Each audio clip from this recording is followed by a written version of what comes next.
I know different somatic exercises work for different people, but it can get overwhelming knowing where to begin. So I'd love to ask, what are some of the most helpful somatic healing exercises overall for inner child healing? And could you go into a bit of detail about how they help the body and inner child feel safe, please? A few core somatic exercises tend to resonate with a lot of people, though it's always about finding what fits you. Grounding exercises, like feeling your feet fully on the floor, help the body feel anchored and safe. Gentle self holding, like placing your hands on your heart or giving yourself a light hug, can mirror that comfort we needed as children. And slow rhythmic breath work calms the nervous system, signaling safety. All of these work because they anchor your body in the present moment. For inner child healing, that sense of safety in the here and now gives that younger part of you the message: I've got you. You're safe. Okay, and would you say that that feeling of safety is really probably the most important thing for healing the inner child? I'd say it's absolutely foundational. When that inner part of you feels safe, it can finally relax and open. It's often the doorway to accessing those feelings, memories, or needs. Once safety is there, it's like the inner child can trust that it's okay to be seen, heard, and ultimately healed. Okay, so what about where does like loving the inner child and acknowledging the inner child's emotions and feelings, where does that sort of fit into it all? Once safety is established, that's exactly where love and acknowledgement come in. When you validate those emotions, whether it's sadness, joy, fear, or longing, you're letting that inner child know they're seen and heard. That love over time helps integrate those parts of you. It's like the inner child finally feels they belong. That's where deeper healing unfolds. So do you think it's sort of a bit of a step-by-step process that maybe helping the inner child feel safe is the first step and maybe doing that for, say, a few months before worrying about acceptance and love? It doesn't have to be rigid or linear. Think of safety as an ongoing foundation. You start with it, but as you revisit it, bits of acknowledgement and love can naturally flow in. You might gently validate feelings along the way, even early on. It's more like a dance. Step into safety and gradually invite love and acceptance as you feel ready. Okay, but you could do them all at once, can't you? I mean, there's no hard, fast set of rules. It's just whatever you feel inclined to do, or you might want to just love your inner child first before you even worry about making it feel safe, mightn't you? I guess it's what each particular person is also drawn to. Exactly. There's no one size fits all approach. If you feel drawn to start with loving affirmations or you feel ready to acknowledge deep emotions right away, go for it.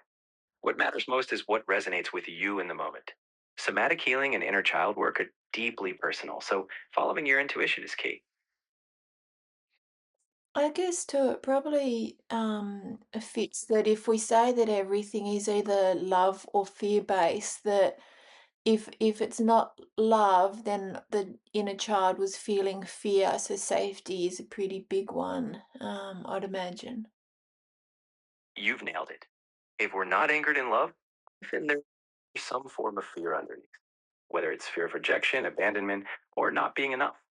That's why creating safety is such a game changer. Once fear eases, love has space to grow. And for that inner child, feeling safe is like opening the door for love to naturally flow in.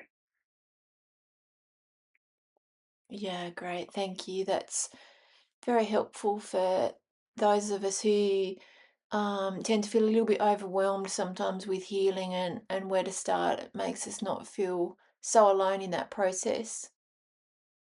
I'm really glad that helps. Healing can feel like a big landscape, but you're not alone in that. Just know you can take it one step at a time. No rush. And the fact that you're even thinking about this means you're already doing something meaningful for yourself.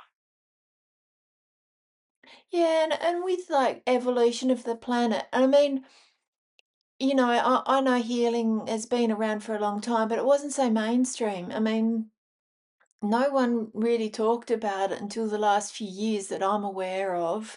I know psychologists and people undergoing healing and that a lot of people did know about it, but it wasn't so mainstream. it must be going to help the collective on a bigger scale because it is becoming so mainstream, and even people that had no idea that they need to heal might sort of catch glimpses of it and think, "Oh, hang on, I could probably do with some healing." That, it just that awareness, the talk of it just wasn't around a few years ago. So I imagine that that in itself is going to snowball. I mean, even the generations now that are You're coming absolutely along. I mean, my son, for example, I had no idea at his age that I might have needed to heal. I just thought, oh gosh, I need to distract myself from this feeling by, not very good means.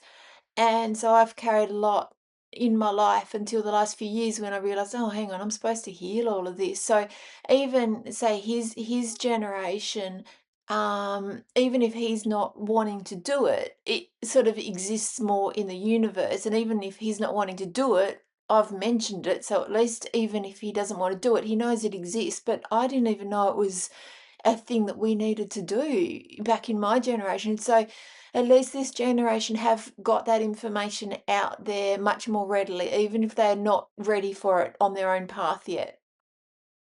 It's so true. Just having that awareness floating around changes the landscape. Even if someone isn't ready, the seed is planted. They know healing's an option. You're right. Each generation gets a little more language, tools, and openness. That collective ripple can only help, even if it takes time. Who knows? Just knowing healing is possible might make a big difference down the line for them. Yeah, thank you.